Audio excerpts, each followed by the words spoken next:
এখন আমাদের কাছে অনেক ইনকোয়ারি আসে।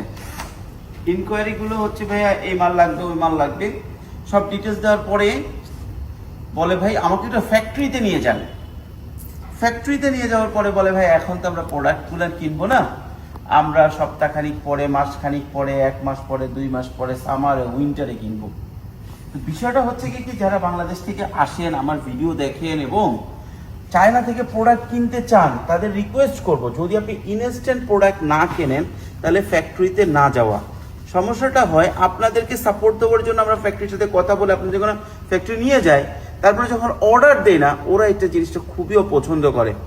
এরকম যদি 2 থেকে 3 বার হয়, এক পর 3টা ক্লায়েন্ট নিয়ে আসলাম, তারা অর্ডার দিল না, তখন তারা বুঝতে পারে যে আমরা শুধু তাদেরকে ঘুরাচ্ছি। এই জিনিসটা রেপুটেশনের জন্য, দেশের রেপুটেশনের জন্য খারাপ। সো যারা আমাদেরকে সোর্স করাচ্ছেন প্রোডাক্ট প্লাস ফ্যাক্টরিতে আসতেছেন, বাসার প্ল্যান করতেছেন, আপনার যদি উইদিন 1-2 উইকের ভিতর ডিসিশন নেওয়ার ক্যাপাসিটি না থাকে, রিকোয়েস্ট থাকবে আপনি যখন মোটামুটি ক্যাপাসিটি হয়ে যাবে তখন চায়না ফ্যাক্টরি ভিজিট করেন। এটা শুধু আমাদের সাথে জন্য না, আপনি যার কাছ থেকেই করেন নিজেও করেন।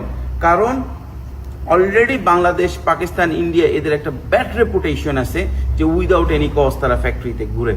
তো এটা না করা ভালো, এটা আমাদের জন্য শুধু না সবার জন্য ভালো। ধন্যবাদ।